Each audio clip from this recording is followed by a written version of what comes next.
Thank you for listening to Lone Star Community Radio. This program was broadcasted and recorded live from the LSCR studios in downtown Conroe, Texas.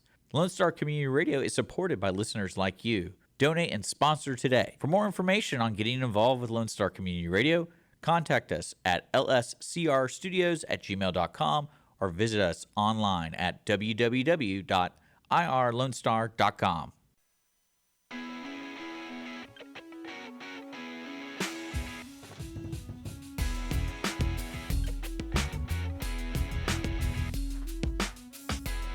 Welcome back, onesies, to the show that consistently brings you a standard level of mediocrity. It's the audience of one show on Conroe's 106.1 and 104.5 FM, streaming on irlonestar.com and available wherever you get your podcast from. I am Andrew, next to the guy who thinks a place is great if it has no windows. It's Dick. I'm down for the underground. Schisler. What's up, buddy? Yeah. Happy President's Day, man. Underground.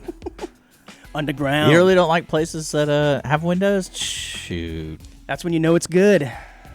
That's when you know the stuff's going down. Well, you know, it's one of those things where you go into an establishment and you immediately get like, oh, these are the rules. You know, when places don't have windows, I feel like anything can happen in here. It's kind of true. You know? There are no laws. But then if you go to a nice place that has a lot of windows, it's like, I got to be all perfect in here. I gotta mind myself, be on my best behavior. That's why I love going to places that don't have stalls for the bathrooms, like we talked about. Like, Right. you know, it's going to be another party, man. It's like they don't care whatever you do in here because everyone's going to see it. And usually those are the trashiest places, too, and that's what I love. It's like you think it would be the opposite where, like, if you had your own privacy, you can write on the walls. But no, they just write everything. It's like, whatever. But, yeah, it is President's Day. It is, man. It is. The county is closed, but the city is not. It was really creepy coming in because I got good parking, so that was nice. Our lovely receptionist people are outside, and I was like, you guys are here and no one else is here. I wonder why they would want you to come in. I was actually a little bit surprised that, one, the door was unlocked, and two, that the receptionists were there to greet me as I walked in. I was expecting it to be a ghost town, but I did get a parking spot right up here like I was the mayor. It was pretty awesome. Yeah, now if you didn't know, we have like underground parking here, and it's always get in trouble when I park there. You're down for the underground too, apparently, yeah. And because they know my car now, and so they get mad at me because I don't have a spot, but I just park in like the 2-hour parking. Well, it's the one that constantly has the spare tire on it, right? Smoking a little bit from the back muffler, has rats in the hood. Yeah. So Hot pockets. It's hot pockets. I mean, it's pretty easy to see that it's your car. I'll never forget the old city manager found me. He's like, "Oh, Dick, I need to talk to you." And I'm like, "Oh boy." And he's like, you can't park down there. You can't keep parking down there." And I was like, well, I'm only here for a couple hours. Like I wouldn't park down there all day. It's 2-hour parking. No, it's embarrassing. You need to move. And I even told him, I was like, I understand the 2-hour parking thing. I'm not going to be here for 8 hours and park down there. And typically I park down there if I'm moving the waters or I'm carrying equipment in. And shorter distance. You don't want to have to go across the street or something. Yeah, that makes sense. But yeah, he always got on to me. Every single time he found my car, and I was like, no, I was literally moving stuff. You can come over here and see all the stuff I just moved. He didn't care. You know, he just knows I'm not supposed to do that. And they wouldn't even give me a parking spot. I was like, I'm the coolest guy. I'm the coolest guy here. I just would have figured that you had your own reserve spot. Yeah. For the Blue Bomber. Yeah. Dick, I got to ask you, what would you do in this situation, or what do you do in these types of situations? Because I'm sure that this has happened to you. Do you tell people when they have something, let's say it's food. Yeah, 100%. On their face or in their teeth? Oh, yeah. You do? Okay. I think I'm fairly inconsistent on this, and I hate that. But so, for example, like if I'm having a conversation with my wife or somebody that I know really well, and they have something in their teeth or on their face, I'll say something. But where it gets a little bit inconsistent is if I don't really know the person. Like, say maybe I'm at a party or something, and they're talking to me, and they've got something dangling from their face or something. I don't always say something, and I don't know why. Right? To me, it seems like if I were the person with the hunk of mozzarella in my beard, I'd want to know. But for whatever reason, I feel like embarrassed to say something to them. And you're saying, I'll tell anybody in any situation. Yeah. I wonder if that's a personality thing. I wonder if I'm in the minority or if you're in the minority. It's also the tact you use to tell them. Because usually if it's something in your teeth, you kind of like, what I usually do is just do like this. I look them straight in the eye and it's like. Yeah, because you don't want to embarrass them and call them out. Of course, everybody else there sees it, right? Well, maybe. I'm really good at confusing people. And so sometimes it works. Sometimes, you don't say. Sometimes it doesn't work. But yeah, anytime, especially like if you have something on your back or in your beard. Oh, like somebody has slapped something on your back. I'm like, you got something on your back here, man. And then, I think for me, it actually becomes more of a personal thing and less of an embarrassment for them, but it's how disgusted am I by whatever they've got on their face? See, if they've got like a half a Cobb salad in their face and I'm disgusted by it, I'm going to say something. But if it's something I can ride out for a little while, I was going to go the other route. It's like, or perhaps you don't like the person. If I know you really well, I'm not afraid to touch you. Like if it's something like, okay, like I'm not afraid. Careful. Well, no, I meant more of like you got something in your eye or something like that. I'm like, hey, hold this real quick. And then I'll grab it. You got to be careful. You're that guy. Well, I mean, like, if I know you. Now, if I didn't know you, I'd be like, I offer, like, do you want me to get it? Or that's probably because you're also talking about stuff that you can't see yourself right. unless you have a mirror. And a lot of times you're in that situation. You're not around a mirror, and it's like you're almost got it. Oh. Here, just let me get it. You're annoying me. You're like, no, you do this on their side of it, and they do the opposite side of their face. And you're like, no, the other side of your face. And they do that. Yeah. Oh. But yeah, that's I'm comfortable with that, and especially like you said, you want to know, so you want right. This happened to me the other day. I was having a conversation with someone, and he had this long string of cheese hanging down from his chin, and I'm like, I can't talk to you right now with that thing dangling down, touch like an antenna or something. So I finally had to say something. What I love is when I'm with my friends and they do that to me. They're like, "Hey man, you got mustard on you," and I'm like, "I don't care." You just leave it. I was like, "I don't care. I'm eating." Like. I'll fix it when I'm done. Yeah. Good grief. Especially with this halfway beard I'm growing. I'm like, yeah, whatever. I'll wash up afterwards. I'm not really worried about it right now. Or do you ever come back with the, I know, I'm saving it for later. That's usually what I always say. I'm not. No, I'm just like, I don't care. So lame. I'm like, Such a dad joke. I'm just like, whatever. Like, I'll get it later. I'm not worried about it. You do that enough, people are not going to tell you anymore. They're like, oh, Dick doesn't care. Or they just think that you know. Well, I mean, yeah. Is that a Tic Tac on his lip? He knows. Don't worry about it. I'm not worried about it. You got some white stuff on your nose. Yeah, I think that's one of his boner mints on his lip. What is that? That's a freebie. We're ready to go on a ride. He's saving it for later. I still can't get over those exist. But yeah, speaking of boner stuff, did you have a good Valentine's Day? We already covered this. That was last week. I know, but we actually had a Valentine's. Sure, man. It was amazing, full of romance and wonderment. Yes, I love it. Yeah. Mm-hmm. Yeah. Moving on. No, it was fine, man. Yeah. Again, we don't really do much for Valentine's Day. We do just enough, the card and the flowers and whatever. Cover my bases, so to speak. It's funny, because I wanted to talk about this because this is post-Valentine's Day, and I saw my father got all his daughter, like my two sisters and my mom and his mom, flowers.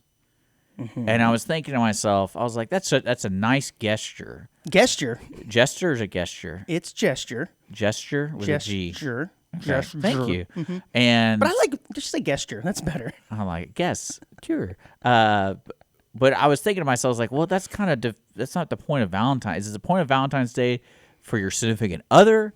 Or is it for somebody you love? Because my mother also got flowers from her sister. Mm-hmm. And I thought that was really interesting because it's one thing to have sympathy for someone who's alone and you're like, oh, let's make sure we send them flowers, let them know they're loved.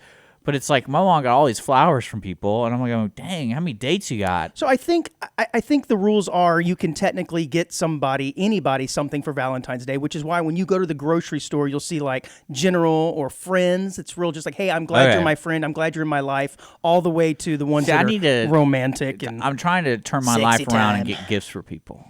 Oh, you have decided to be the gift guy? You've gone from being no gift to gift guy in my budget, I have a budget line now for gift giving. I don't know that I'm comfortable with this every quarter. Wow. So, but now I'm in the situation where if I have 10 friends that have birthdays, I'm splitting the budget between all 10 of them. Sure, of course. So the lucky guy who, has that one birthday, you're going to get a pretty sweet gift.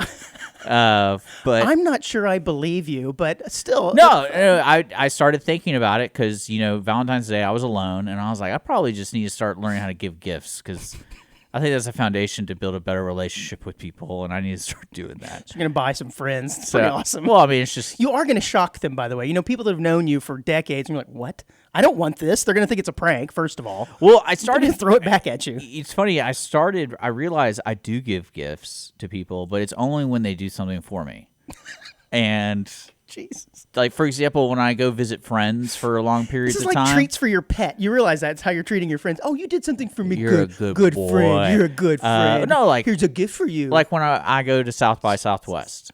I'm staying with a friend and his wife. You will be attending, hopefully, South by Southwest this year. And I'm Some going... good radio stories. Yes. Oh, for sure. I'm going to talk about AOO. Absolutely. Yeah, right. Oh. And then... But I'm going to give them something as a thank you for letting me stay there. That makes sense. That makes sense. Because it's like, hey, it's not just a night. We're talking like this new dick is nights. Interesting. So rather than just saying, the gift I'm giving you is my friendship, because that's probably the old dick. You're gonna say, here's my friendship and a coupon to Six Flags or something. That's really nice, man. Yeah. 15% off, but you have to go on Tuesday between the hours of 6 and 8 a.m. No, I already know this couple's easy to get stuff for because what I love about certain people after you get to know them, you can get them something that has some meaning, but it's not perishable. So it's like, oh, here's a gift card to Starbucks. Like, to me, that's not that big of a deal. It's more of that's paying for rent. Mm-hmm. But if I give them something like they have a record collection, so I bring them a record. Okay, that's cool. That's cool. And nice. I know which ones they have and which they don't have. A little Billy Ocean or something. That's nice. Oh yeah, get in my car, baby. And, that's right. But yeah, I'm gonna try it out. Because Valentine's Day, I was like, man, I need to start being more appreciative to people I love. Well, I can't wait to hear your journeys and adventures in gift giving, Dick. This is so going I'm to be going to great. send you Cindy's gift card. No, I'm good. And I'm good. I don't want anything. I don't want anything from you. I'm actually a little nervous. But now I was really hoping for another calendar, but. Well, maybe. See, the thing about a calendar, Dick, is it lasts all year. The genius in giving you that is I'd only have to give you one gift a year. That's the point. How many calendars do you need? I'm going to start taking pictures of dogs and sending them to you. Various states of relief. That's my next move. Oh, man, that's funny. I have a great picture. I was with our mutual buddy, and his mother went to her house to help her with some stuff, and she had chickens, and something killed them all. Oh, no. So it looked like a murder scene. There's feathers all over this place. And what I love is the dogs are with us, and the dog starts messing with some of the feathers, and I'm like, come on, stop messing with that. And then he just drops down and just does it. And I'm like, I was like, you sure you weren't the one that killed him? Like, they're disgracing these bodies. It's pretty funny. I took a picture of it. I was like, I should send this to Andrew. No, I don't need those pictures. Thank you. Again, these are the gifts I don't need. And the feathers got all over it. I mean, it was great. But yeah, let me. Yeah. What else is going on, my man? Did you have a good weekend? Awesome. Yeah, I believe so. The weather is phenomenal. It's going to be like almost 80 degrees this week in February, which sounds weird, but it's great. I'm afraid that we're getting spring early, which means summer is going to be here by April and be miserable. But I hope I'm mistaken by that. I'm excited about whatever tomorrow holds. That's groundhog. So, yeah. So I'm really excited. I get my truck soon. It's being shipped. Yes. So that's kind of fun new way to technology updates you. Right. Hopefully your Cybertruck, the metal on your Cybertruck has not oxidized yet. Hopefully they've kept it nice and dry because, automobiles aren't supposed to get wet. Or at least those Cybertrucks are not. I still can't get over people drive Cybertrucks. I know. All right, hit the show music, buddy. Let's get this show started. From Business Insider, I thought you might enjoy this.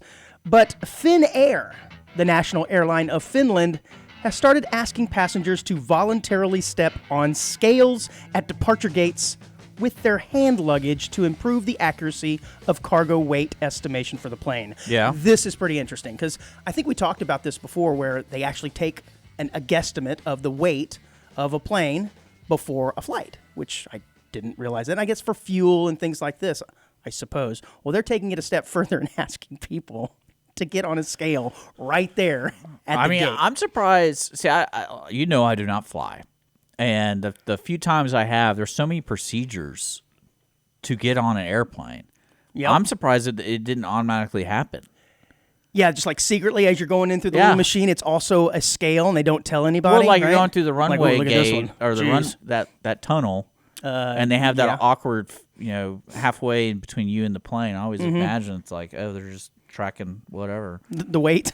I mean, well, because I understand weight's an issue, and that's why. Yeah, exactly. Like the few times I have flown, my bags weren't on the airplane with me, and it turned out it was because it was weight, and not because of my bag, but it was just like the way they put it in the bags. Okay, stop it. Everything else is going on another airplane. Then I didn't get my bag for like 3 days while I was visiting a friend for a week. That was really interesting, but I didn't get a gift for him. Well, obviously, as you can imagine, this has sparked some controversy with critics saying it could be triggering and embarrassing. But here's what I don't understand. I mean, you're being weighed with the bag, and no one knows how much your bag weighs, right, if you're holding it. So it's not like it's an indicator of how much you are, per se. And it's not like they're advertising, look at this guy. I think it's funny because you're already going through a machine that basically shows everything. Yeah, exactly. We literally just saw you naked a second ago. It's okay if we know you weigh 185 pounds, ma'am. It's okay. Well, obviously... You fat. Yeah, exactly. Well, think about the guys who be told they get two seats. Well, it's a size thing. Maybe you're just thick, right? You just weigh a lot. I don't know. I like it. I mean, if you can't fit into the seat, you can't fit into the seat. I think it's funny, though, but it says people who were agreed to be weighed were compensated with a complimentary bag tag. Well, there you go. It's first of all, it's not required. You're getting a complimentary bag tag, meaning you got your bag checked, I guess, for free. Why would you not do that? Exactly, and they said they've had up to 600 people so far have voluntarily done this because people said it's discriminatory and triggering. By the way, I think we overuse the word triggering these days. Yeah, same thing. I was thinking about the same thing as gaslighting. Because it is. I still don't understand what gaslighting is. So we can have that conversation at some point, but with triggering, like I get it. Like this is an actual emotional response to something that's traumatic. Like people with PSD might be triggered from something, a legitimate thing. But nowadays it seems like the young people are, I don't like her shoes. I'm so triggered by that. You just don't like them. That's not triggering. I don't think you understand. No, it's funny because I don't think you understand what triggering is. Well, I think it's just another term for someone saying that bothers me. Exactly, which is not right. It is getting kind of ridiculous, especially when you're in a social environment that is not normal to yours. And back in the day, people would tell you, hey, stop acting a fool because you're saying bad words or anything. But when it comes now with for example, I was in Austin, of all places, and I said, thank you, ma'am, to somebody. That word triggers me. And somebody made a comment about it to me, going like, hey, you don't have to call her ma'am. Like, madam? What else do you want me to Yeah, and I was like, what do you want me to call her? And they're like, oh, just ma'am. I mean, it's just, you don't have to. And I'm like, well, How about sweetie or toots? Ma'am seems like the safe way. And I said, I really like the word cupcake. Yes, did you really? Oh, yeah. I was like, cupcake sounds nice. And that's great, actually. It started. She probably looked, how dare you? No, it was interesting because it was like, it wasn't saying, hey, you need to not say ma'am. It was like, you don't have to say that. I'm like, well, I like to say that. Like, I like to stand up if a woman comes to the table. I like to stand up. Sorry. That's so rude. Sit down. Yeah. Well, it's because I could show my junk. Plus-size model Hayley Hasselhoff told British outlet News that the move, meaning the move to weigh people, is triggering to people with eating disorders. I mean, I guess, but at this point, since it's voluntary, just don't do it. I don't know. Well, I mean, especially with the airline, I always feel like the FAA and the relationship between the private industry of it, it's like the FAA is always reacting instead of enacting or like enforcing things. So to me, if the airplane guys are like, hey, we need to weigh people because that way we can actually be safe. Right. And that's the thing. It's done for, or in the name of safety. You would think they could get away with anything, but speaking of which, there's a great, I saw a great skit on Instagram. Just look up Shane Gillis airplane. Got it. Done. And it is really funny. And there's a little, it starts with the safety thing where he's leaning back, and the guy's like, hey, you can't lean back. It's a safety thing. And he's like, what? And it starts from there. It's great. Okay, I will look it up and report skit. back. You onesies, if you like a good laugh, check it out. Shane Gillis, a comedian, he does skits. So it's like, I don't know where to find it, though, because it's on Instagram. It's one of those random feed things, and it probably wasn't even his. It was probably some guy ripped it off. But, yeah, it's very entertaining. Yeah, but rules again. If the rules the FAA set up, I feel like the airplane people can do whatever they want. Yeah, something tells me this is not going to go over. This is just, like I said, a trial. I wouldn't just tell people. Yeah, I guess you kind of have to, though. Isn't that Why? one of those, I don't know, isn't that one of those things that you have to tell people? I think, I really do think they should integrate it into the security screening and just not tell people, but I think you probably have to. Yeah, but the information from what do they call TSA probably isn't 100% transferable to the private companies. Might be. So they're like, this is your area, this is our area. Right. Okay. Speaking of areas, Dick, have you heard of the design technique? Oh, what? Yes. Here's another interesting thing. Continue I with the so weight. if you carry your firearm, Not into an airport. Don't into suggest an airport, if you do, I didn't realize the TSA has really no authority with it. What they do is they contact the local authorities, Right, and they come and arrest your ass. and then Right. it's up to them to determine what they want to do. Right. Which is wild to me. I guess it's something they don't want to deal with. Yeah, but they're the ones getting you in trouble because they. I think you're getting yourself into trouble. Just don't bring a pistol to the airport, TSA, please. they're just a big tattletales. Yeah, Little that's it. tattletales. Yeah, that's Let me it. bring my firearm. I'm just kidding. Yeah, get your firearms checked. I didn't realize you can just get them checked. I thought it Yeah, was you good. can. I You thought it can was, travel. It's just you got to go through a bunch of hoops. Do you? I thought it was just like you're checking your bag. No, I think you have to let them know and fill out some forms and stuff like that first. Okay, probably fingerprint. All right. Yeah. Dick, have you heard of the design technique? It's done a lot, I think, like colleges, where they will build the buildings or new buildings, plant grass, won't put any sidewalks down, and then just let the students wander from building to building. And wherever the grass is beat down the most Really, they do that? is where they decide to put the sidewalks in it. It's more of like an organic way I like it. of yeah, it's pretty cool. Have you ever found yourself in that situation when you're walking along a sidewalk, right?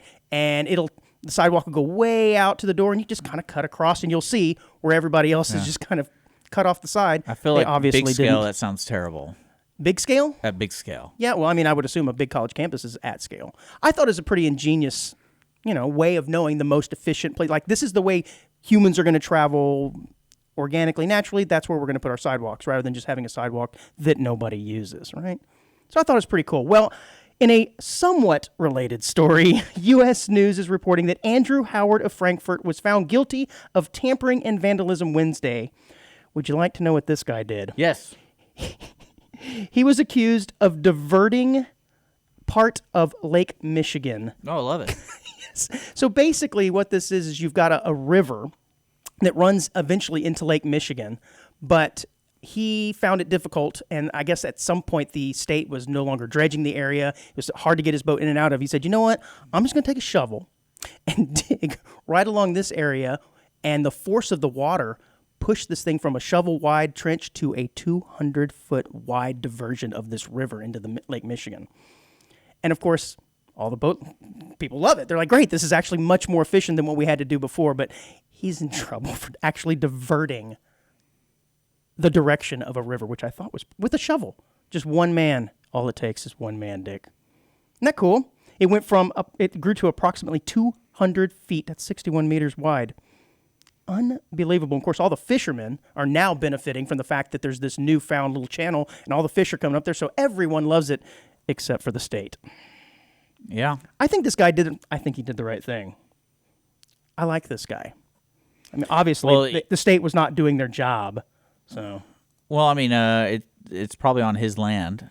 No, this is federal land. Oh, this then is yeah. Then you don't do this that. is not. Yeah, no, he's certainly in some trouble. But I thought it was kind of interesting that somebody actually diverted the course of a river with a shovel, and I don't think they can fix it very easily. At this point, it's like, it is what it is now. It kind of reminds me of those areas along the highway when you're driving along and you see, like, where the path where everybody exits because either it backs up there or people just go, there needs to be an exit here. Yeah, this is probably not a great spot. Same Well, concept. they should do it like they do at the colleges, and it's just let the people just drive wherever. Off-road it, and be like, hey, we probably need to put something there. No, I didn't. The river stuff's kind of wild, especially up here, because I remember having a conversation with my father about his HOA, and they have two big lakes in their neighborhood. And apparently, what he discovered was the city of Houston own. It's some like the downward rights to the water. Oh, yeah, sure. So they have to send out regulators to the pond to make sure He hasn't jacked with it. They haven't jacked with Right. it, and the dam is working, and they have a requirement. So they say, like, you have to pump this much water out. Sure. For and all the people down. And if people don't know what we're talking about, the city of Houston is probably 50 miles from their house south. It's incredible. Water flows. So they're not living in the city of Houston. They're not in the greater city of Houston. They're not anywhere associated. And that's one thing I love about the guy with the bigger stick. They get to just say whatever they want, man. Well, this guy did not have the bigger stick. What's funny is they said a National Park Service ranger witnessed him digging. This is the Platte River in the Sleeping Bear Dunes National Lakeshore, diverting the river into the Great Lakes. So some guy just watched him over there digging, like, what is this guy doing? I like it. I mean, that's get off my property. Yeah. All right, Dick, this is a fun segment. I like this. Do you think he said, hey, I own this land because I'm a taxpayer? Oh, yeah, you know he tried to do that. Those are my favorite people. Yeah. I'm a sovereign citizen. Laws don't agree with me, man. Yeah. I can do what I want. I love people like that. Yeah, they're the best. All right, Dick, if I told you, you know what? You need to 20 through skidoo. Do you know what I'd be saying? Like, get out of here? Yeah, pretty good. In fact, you nailed it. That is a popular term from the 1920s. And I don't know what the 23 means, though. I don't know either. I know skidoo. I know. And I found this How Stuff Works article, and it's 67 slang words through the last 100 years. And I thought about quizzing you to see if you knew what they were, but the majority of them after the 1920s, we kind of either still use or they're obvious as to what they mean. But I thought it was funny to kind of go through some of these. These aren't even dirty. No, they're not dirty. I want to have. That's next segment. That would be great, though. Because they had. We could do that after the 55-minute mark. They had those terms in the 30s. Well, maybe. But I think it's interesting to see how language wasn't like everyone was getting married before marriage over the time, or having sex before marriage. Yeah. Well, I think people were hooking up somewhere. Yeah, they were. So what was the code word?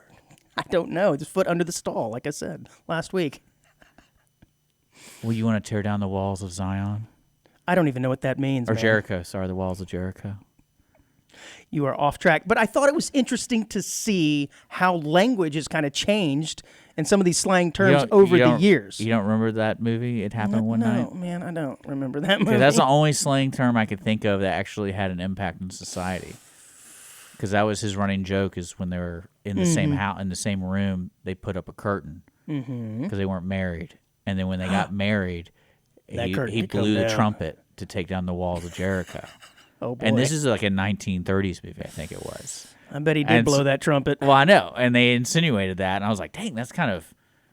I mean, I can imagine people in the theaters going, oh, man. Oh, my goodness. That trumpet is being blown. Well, no, sorry to disappoint you, Dick. These are not sexual slang terms. But in the 1920s, we had 23 skidoo, like I said, and that is to get going, move along, leave, or scram. The cat's pajamas, that means the best, the height of excellence. Gams, that means legs, which I have heard that. Yeah. No one really uses it. Yeah, check out the gams on that gal. No one says that. I think I'm going to use that because the hipsters of the new age hipsters won't get mad at me. Gams? Yeah. They won't even know what the heck you're saying. Like, what are you saying? Don't worry about It's code. I like this one. Hotsy totsy. That just means perfect. So I guess if you see a lady that you are infatuated with, you might say she's a hotsy totsy. Let's go to today's terms. Let's do that. Well, okay. So from the here, let's just quickly go through a few of them. Like in the 30s, you had the phrase "I'll be a monkey's uncle." You had the term "gig," which is to mean a job. Skivvies, men's underwear. Some of these are kind of still continued to use. 1940s blockbuster, a huge success. Now you have terms like keeping up with the Joneses. So you can kind of see where this is going. Yeah. The word cool came along in 1940, which I suppose we still use. Into the 1950s, you had boo-boo, which means obviously a mistake or a wound. Hi-fi.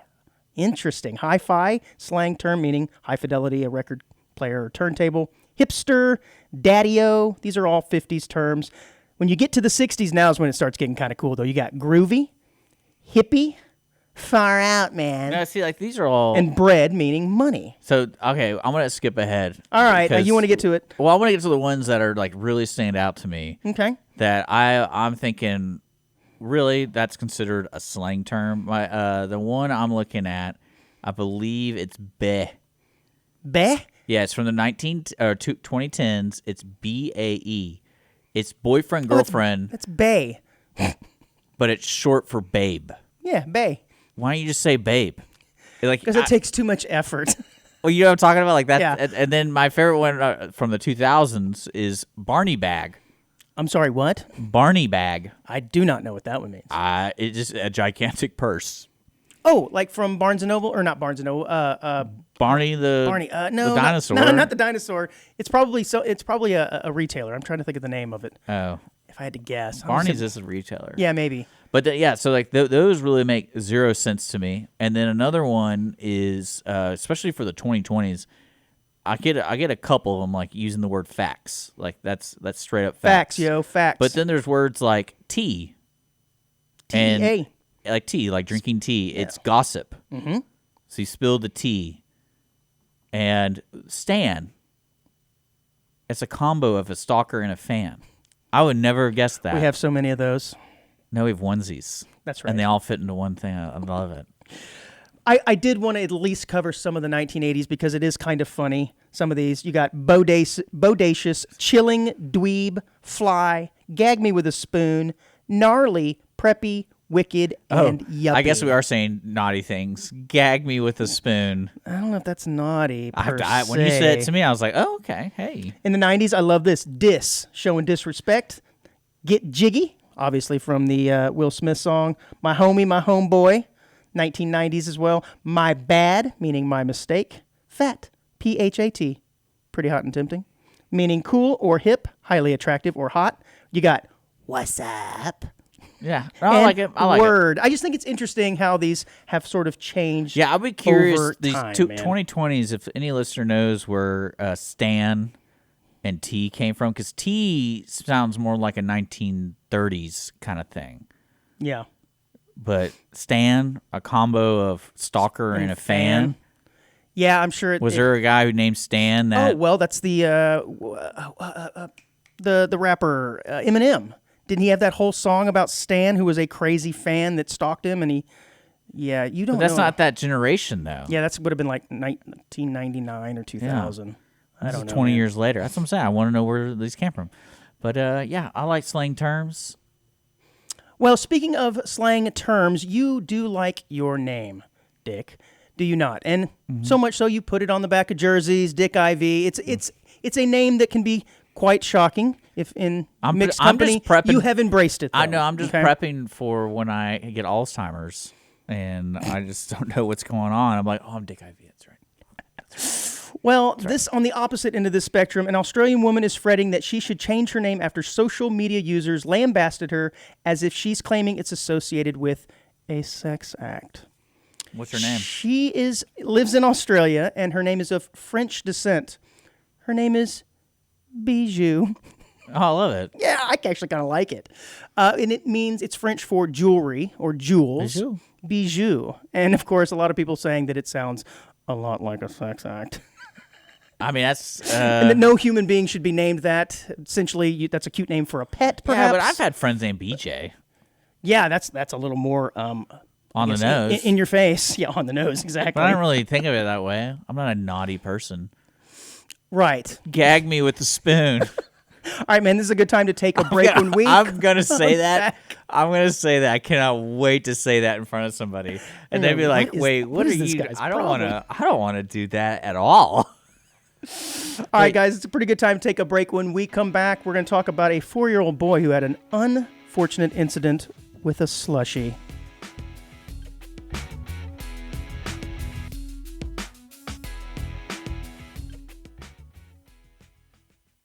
Hey there, listener. This is Dick with Audience of One with my buddy Andrew. I'm here, too.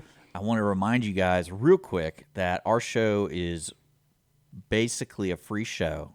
It is. But we accept donations and sponsorships. But it must be really, really hard to sponsor or donate to the show, though. It's really easy. I put a link in every description of our videos where you can download right then. It's really easy.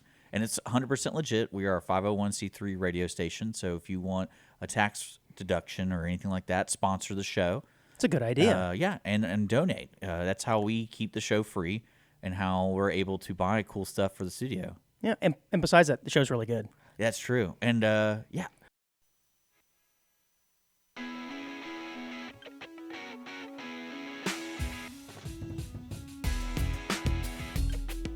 All right, we're back on Audience of One.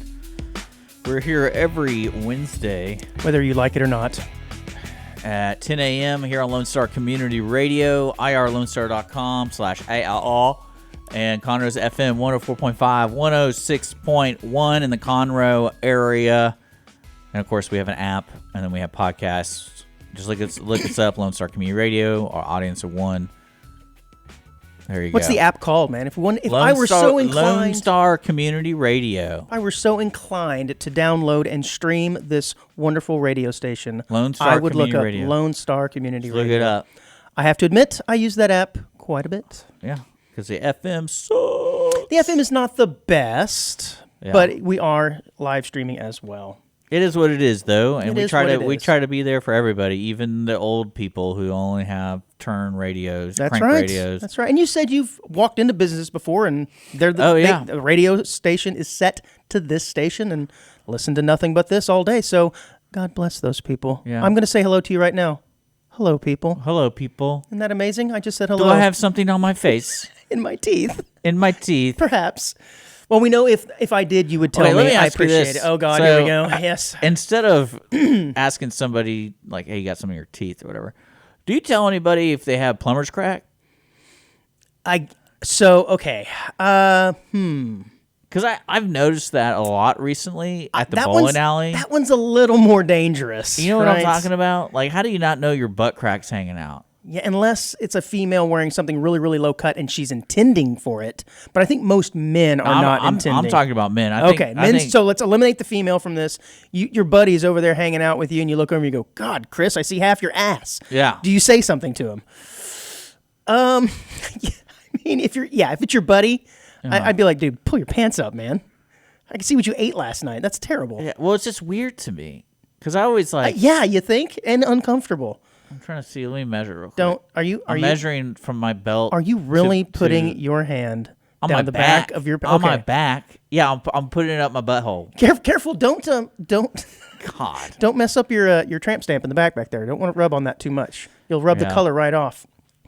Yeah, your AOO tramp stamp. Ow. Hey, that's great. The other week we talked... So you would tell somebody?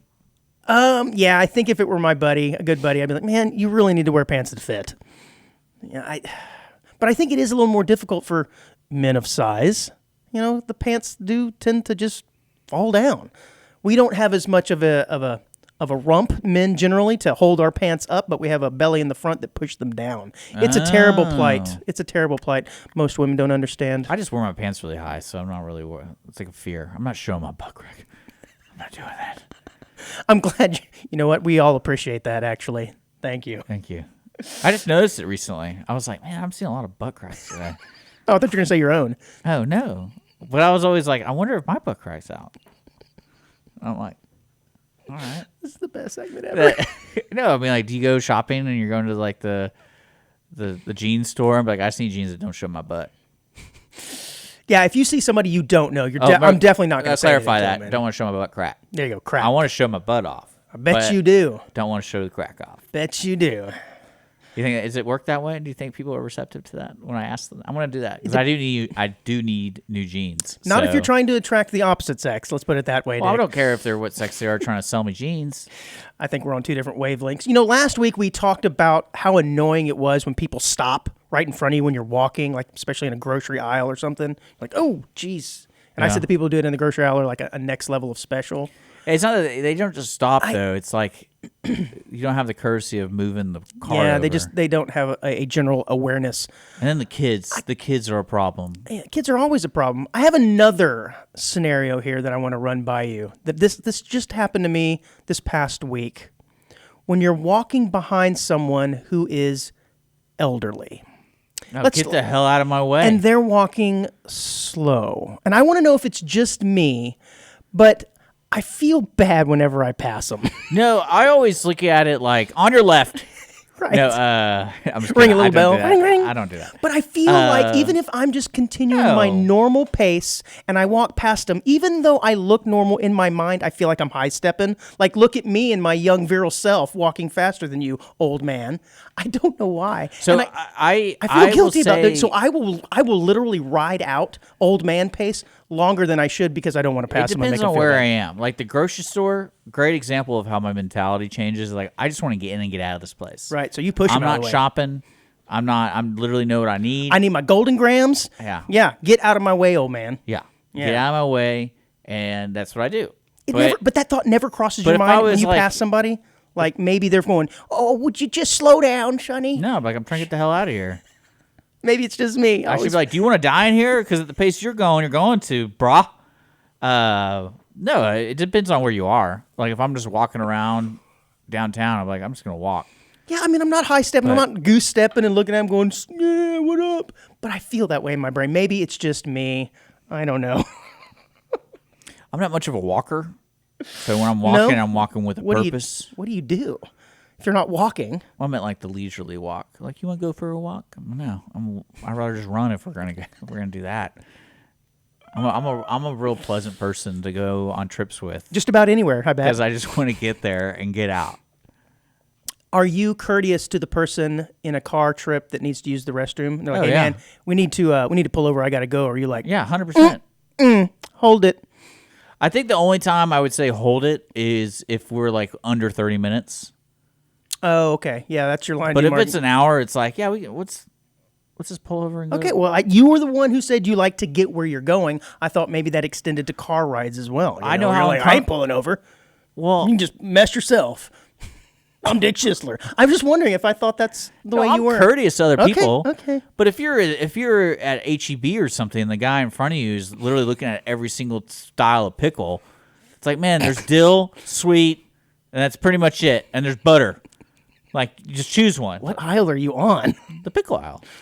Next to the butter. Very No, interesting. butter pickles? You never seen a butter choice. pickle? Yes, bread and butter pickles. Yeah. Yeah, Okay. that's what I'm saying. I thought you meant butter. I'm like, what are you doing with It's them like, pickles? It's not like a hard decision here. And again, And for you don't even eat sweet pickles, so really, that eliminates a third of them right there, huh? I mean, after I build my society after the apocalypse, that's how we're going to judge people. We're not going to tell them the secret. It's like, we're going to put pickles out, and like, which one do you like more? They choose that sweet pickle. They're getting shot. All right, man. This is pretty interesting. We have talked chose before. poorly. We have talked a lot about squatting on this show before, and both you and I have just agreed that we don't understand how this is even possible. This is along kind of those same lines. Yeah. But from ABC News, a New York man for 5 years managed to live rent-free in a landmark Manhattan I saw this. hotel by exploiting an obscure local housing law. This is really weird, man. So the story goes he moves from L.A. to New York with his boyfriend and gets a night stay at this place. And his boyfriend, I guess, reminds him of, hey, there's this weird law, how he knew, I don't know, on the books that if a building was built before 1969 and you stay for a night, legally, they have to offer you a lease. So he goes in and asks people, hey, you were supposed to give me a lease. They said, go pound sand. He took him to court. The court ruled against him, like, no, this is a waste of our time. So he took it to, like, the state level, and the state went and said, well, by the letter of the law, you're right. Well, the hotel was like, oh, my God, we don't want to mess with this, right? We don't want to write up a lease. Just give him the frickin' room for free. And I said frickin'. And so that guy lived there for 5 years. That's pretty baller. Pretty dude. amazing. And you might be thinking, well, why is he not living there now? Well, he kind of overplayed his hand because while he was staying there, he decided to start falsifying documents to the county government saying that he owned the building.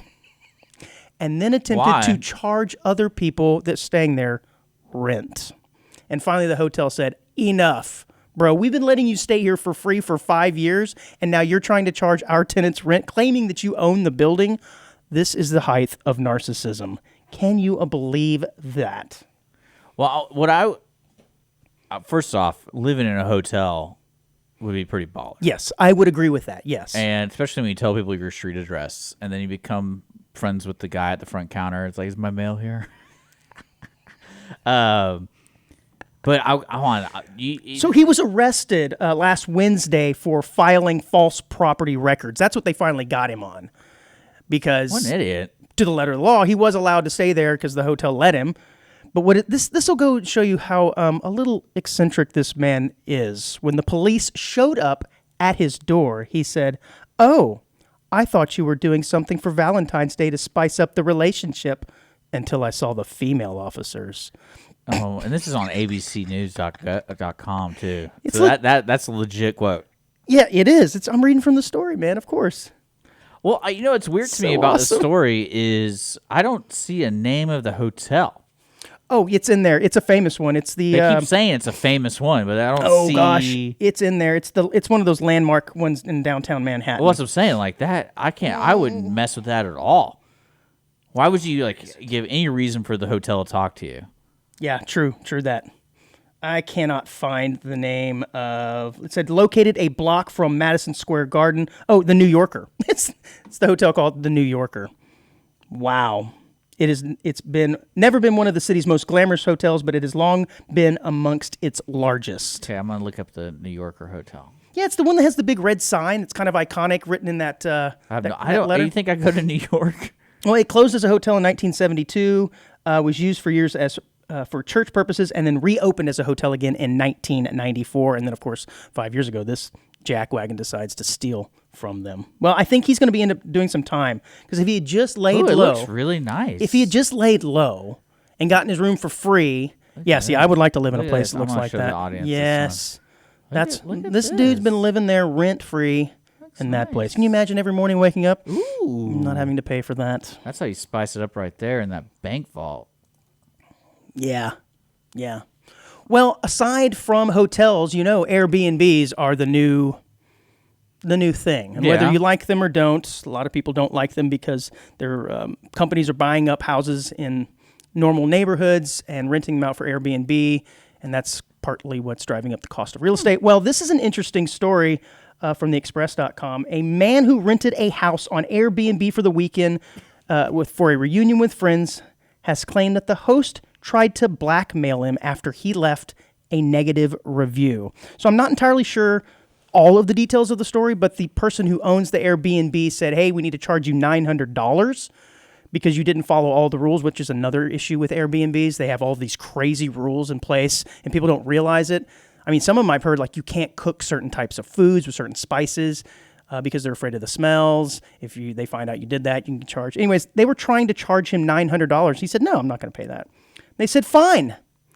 If you don't pay it, though, we're going to release the closed-circuit cameras from the house, which shows you entering the building with a woman that is not your wife. Oops. So he had this reunion with friends, but he also decided to bring... Why can I get in those situations? Bring along a lady with him, and they saw the security footage. I guess they knew what his wife looked like. I don't know, maybe from his social media profiles. And they said, hey, man, this ain't your wife, and if you don't pay us that $900... So what did he do? He went the route and said, fine, I don't care. Show the footage. And then he turned around and is suing them for extortion. Yeah. So that's like the David Letterman move, right? Didn't somebody try to do the same thing to him? And he just said, fine, I'm just going to tell everybody about it. You lose all of your power in the situation. But unfortunately, the relationship has been on rocky ground ever since then, as you can imagine. Well, I mean, if someone's already cheating on you, it's kind of already over, isn't it? Yeah, I suppose you're right. The relationship was probably not on good grounds anyways. So there's that. And then I think the Airbnb is such a strange world because you do have that personal connection to your host. Like if you go to their website, part of the presentation is learn about your host. I don't care. Yeah, it's kind of strange. And I've stayed, actually, I feel like I'm almost to that point as an adult. I've stayed in almost more Airbnbs than hotels as an adult, not as a child. Mm-hmm. So, but like... I don't do Airbnb. I enjoy it more. I'm a hotel guy. I enjoy Airbnbs because I like to get to know the person that lived there. I was like, what's their story? I bet you do. They could be a listener of ALR. Tell me your story. By the way, you have something on your face, in your teeth, yeah. Well, what weirds me out, though, is there's some creepos out there that leave stuff behind or they like to take something like from the house. Yeah. And that's why I always love the houses that just been abused over the years of being on Airbnb for several years. Yeah. And it's just like they just gave up. Like when you go to a beach house, like for what I love is for my bachelor party, we rented a house on the river in Seguin. And did you get caught with a woman that wasn't your fiance? Is this where this is going? Oh, well, I mean, we got Continue, caught. We didn't sorry. get caught doing a lot of stuff. No. What was great though is I get there, and I was with my brother, and we were the first ones there. And the guy coordinated with the guy. I was the one that got the house, and then I was like, "Let's go check the house, make sure everything's okay." And right when we get there, there's a pair of shoes in the bushes. And I was like, "That's kind of weird." That is odd. Yes, There's a pair of sneakers in the bushes. And then I was like, "Ben, look, there's shoes." And then we go inside, and then one of the doors is a sliding door. And you open the sliding door, and there's just a giant hole in it. And I was like, someone punched this. So I took a picture of it, and then I walk out, and then I found what looked like a full set of clothes, like sunglasses, a shirt, pants, and shoes on one of the bushes. And I'm like, is someone playing a joke on me? I was like looking around. So like, are you saying that there was a fight and somebody threw their clothes out, like get out of here kind of thing? No, this was by the river. Because this is one of those houses that had like a steep stairwell to the river where you can go float and stuff like that. Right. But yeah, I was sitting there going like, did someone die? And they like try to get rid of him, and like they stripped him down. Yeah. And so I messaged the host, and it's the guy that lives there. Like, oh, is that hole still there? And no, Let me tell you my story. story. I realized though, after I sent it to him, I was like, I just invited this guy over here. He's gonna come over here and like inspect the house because I think you made all the damages. Yeah, and because like I go, hey, we just got here. I don't know what's going on with this stuff. And that's the problem I have with Airbnbs. I'd be afraid there'd be some creepo that have cameras everywhere. No, like the camera thing I get. I just expect it. Yeah, it's weird. But so my thing is with this guy who got caught with another woman, unless they had cameras, in the bedroom, couldn't he just say, "Oh, yeah, that was a friend of so and so's"? It seems like they had. It seems like they had cameras in areas, where they were doing nefarious things. Well, my favorite thing about which is uncomfortable to me, man. What I love about unless this they were doing it right there in the though, living room. What I love about this article is imagine this poor wife of him, or ex-wife now. I think they're still together. And it's like you read this article because they have the picture on there. Here, I'll pull it up for the audience on our YouTube. Yeah, you can see the camera there. You can literally see security footage. The lady right there. Correct. She's hanging out really close. It's probably smelling his armpit. Get a little pre-sniff action going. If you say so. And now this wife, when she searches his name, is probably going to find this guy because so many people are clicking on the article. It's like, hey, remember that time I cheated on you and everyone knew? Yeah, isn't that crazy? The internet never lets you forget. And I wasn't the bad guy because someone tried to blackmail me. Oh, okay. Well, as teased. I like this. I like this scenario. I feel like there's better stories out there. It's I bet you we could find a few like how did you get caught? The reason this one is really interesting is because he played his hand and said, no, I'm not going to allow you to extort money from me. But I'm turning you into the law. Somehow the news got this. Yeah. I don't know how it was turned into the news. Because he has, in the article, it has an email to Airbnb saying like, hey, this guy's trying Maybe to he do this. decided to go to the news as well and said, hey, I'm just going to own this. Yeah, I cheated, but look at what these guys are doing. And maybe I could sue them and get some extra cash.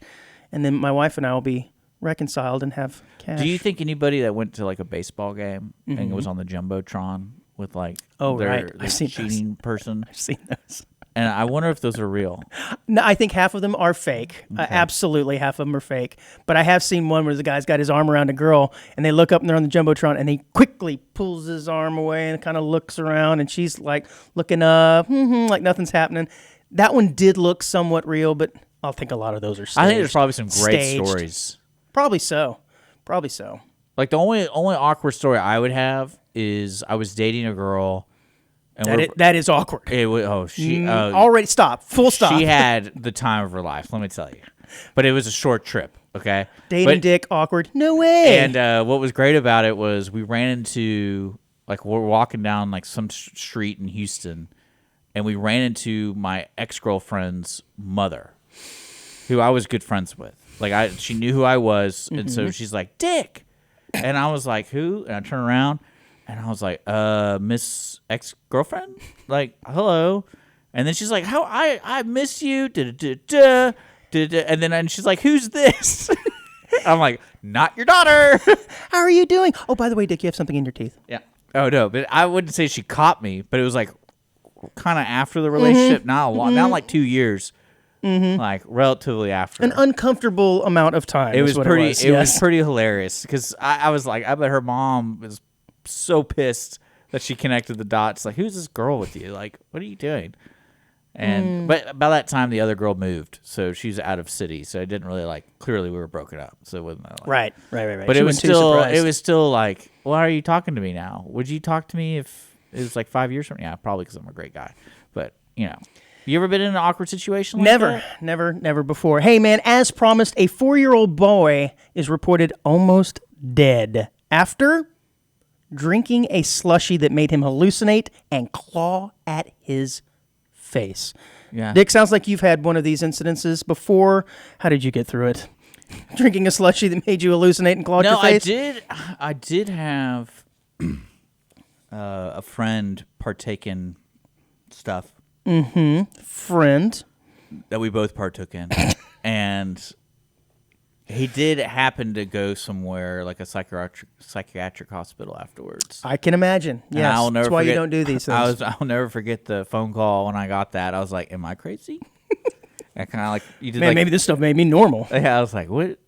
Like, what? Well, this is pretty scary because this is a 4-year-old boy who had a regular slushie, and he starts having these crazy side effects and symptoms just from drinking this slushie. So this is our, I guess, public service announcement to the onesies with children. They were actually at a bowling alley when the incident occurred. Yes. Which one? Yeah, well, it's overseas. This is from ladbible.com. I love this site. That's probably made up. No, it's not made up. But what they're saying is the ingredient glycerol, if consumed by children under 4, could have mild to moderate adverse effects, right? But in some cases, glycerol can be really, really known to cause hallucinogenic episodes. But at this point, he was clawing at his face. How scary is that, man? I would be freaking out if my kid... He was basically unresponsive at one point, too, by the time they got him to the hospital. But they were able to revive him. So kids...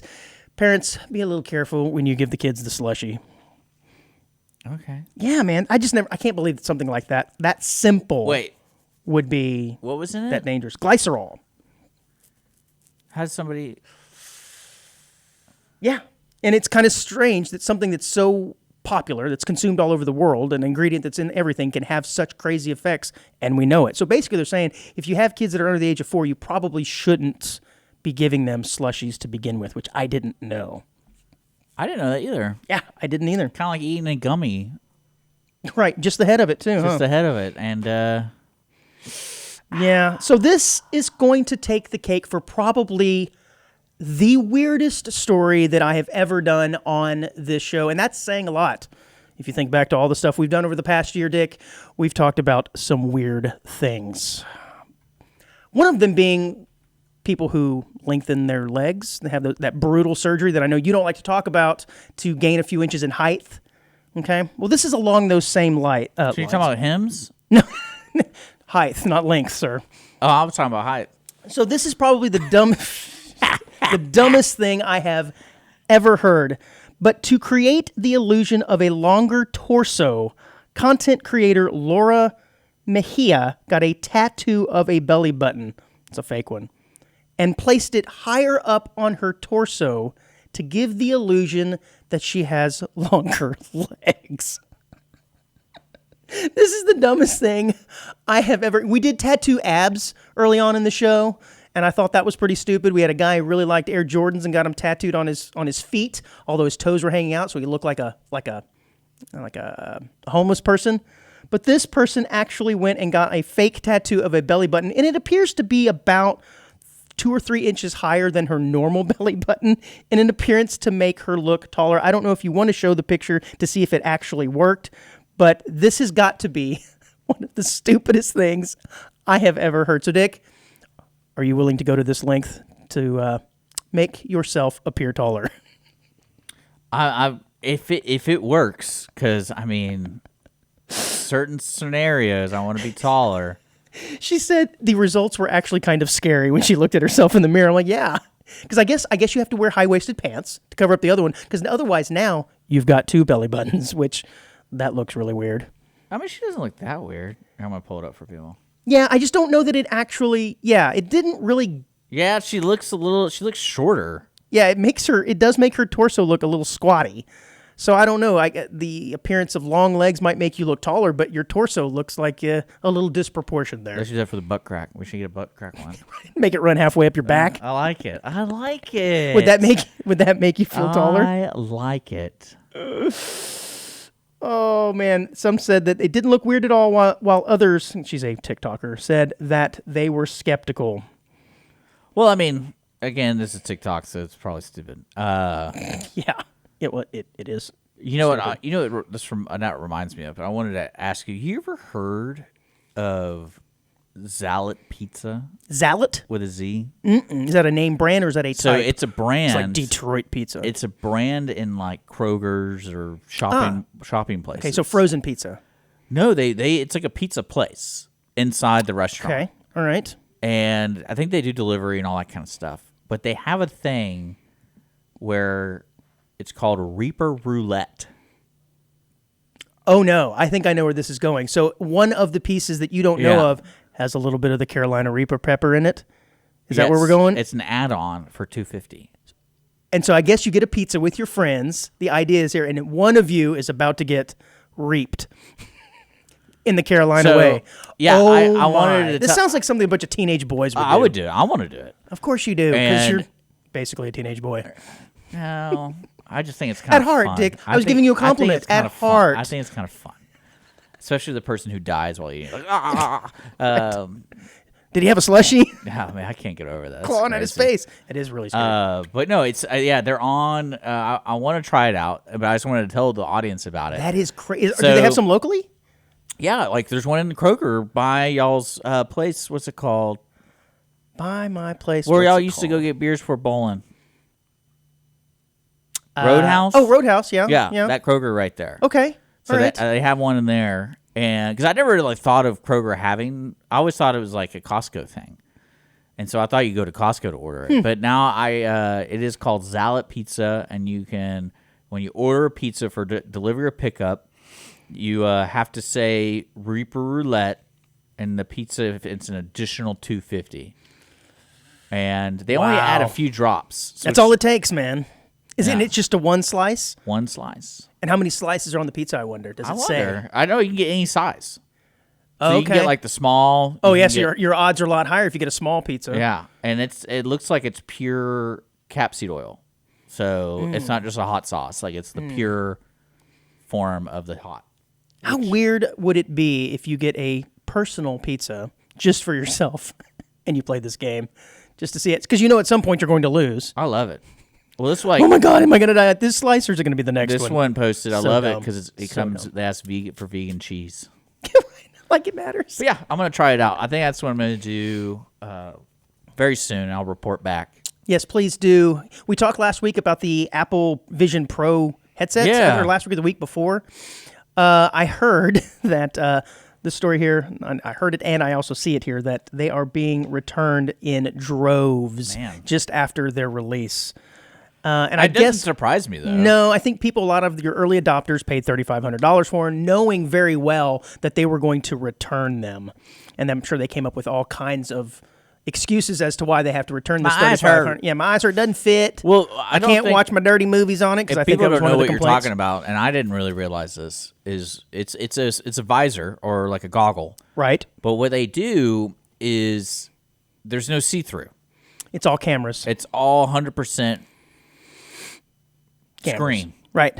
So when you go into vision mode and you can see through the lens, you're not really seeing through it. You're seeing a camera or seeing a camera feed. Yep.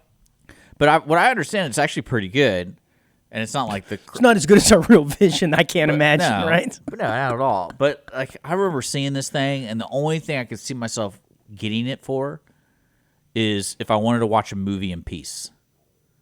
That's like the only thing I can think of because it looks so cool because you can turn on black mode or whatever it's called and like you're in a movie theater and you can just lay down and you're watching on the big screen. I don't want to be that. I think that's awesome. I don't want to be that disconnected from reality because my thought is I'll be watching that and some guy break into my house and I have no idea and I'm like, oh, check this part of the movie. That's great. Where do you live? Well, I live in the hood, bro. I do not. It can happen.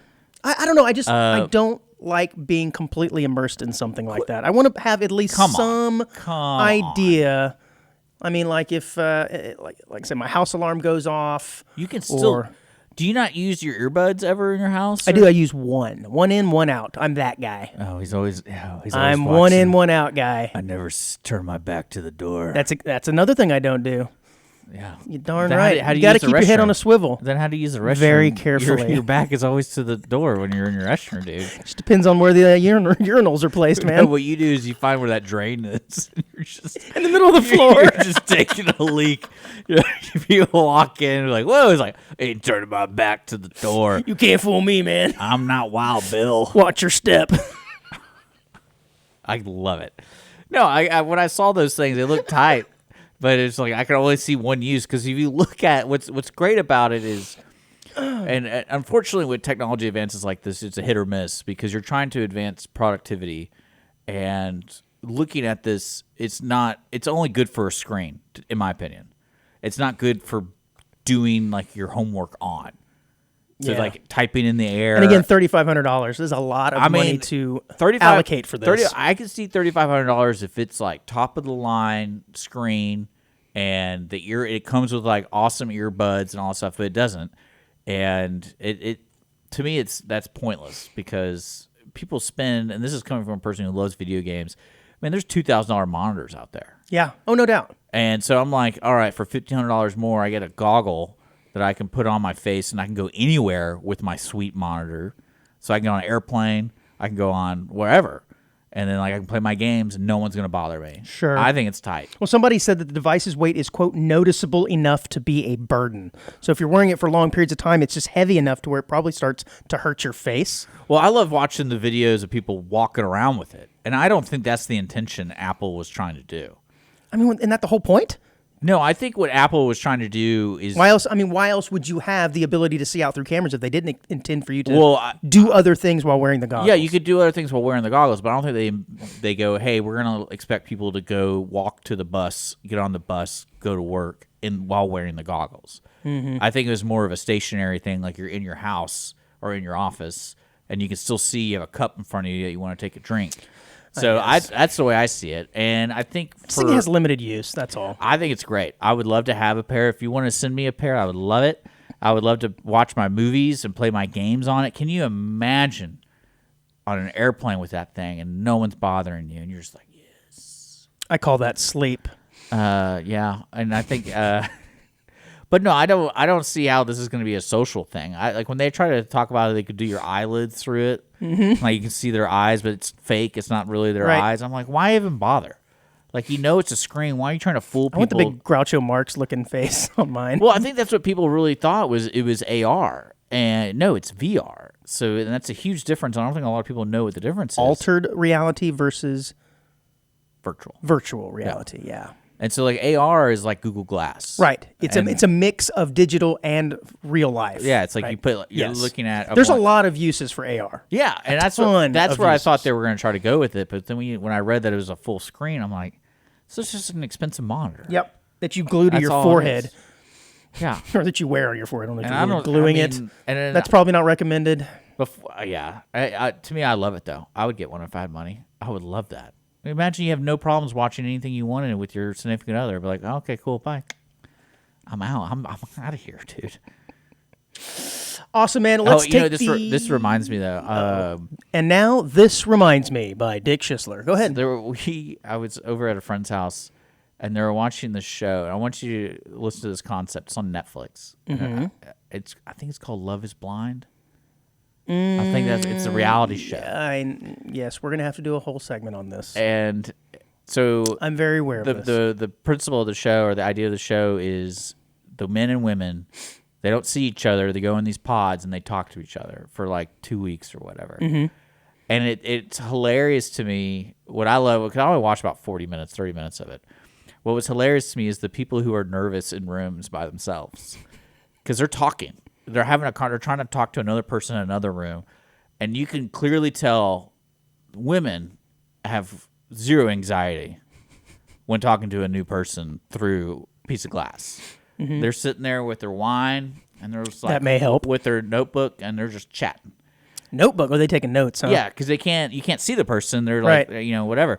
But the guys, they're all doing these weird things where it's like they're working out, or they're stretching, or like they're sitting on the floor, sitting on the couch, sitting on the chair. Well, I think the reason here is men are much more visual when it comes to relationship attraction, right? Oh, no, that's what I'm saying. And so for a woman not being able to see the man, she's over there taking notes about how he answered a certain question. He's taking notes too. And he's over there going, I can't see your boobs. Dang it. I can't see him. I can't see. I don't even know. Like, she answered that last question perfect, but I don't know what her boobs look like. That's us guys, right? So I think for the men in that situation, it's a lot more of a delicate because they do these quick edits, and I'm like, is this guy on the floor again? Like, is this like because the guy who's editing it hates it because half the conversation on the floor, the other half is on the couch, and the other conversation he's by the door because he's stretching. She said her favorite color was blue. Does that mean she's a B cup or a C cup? He's trying to piece it together. You know what? One thing though, it has startled me in this new world being single,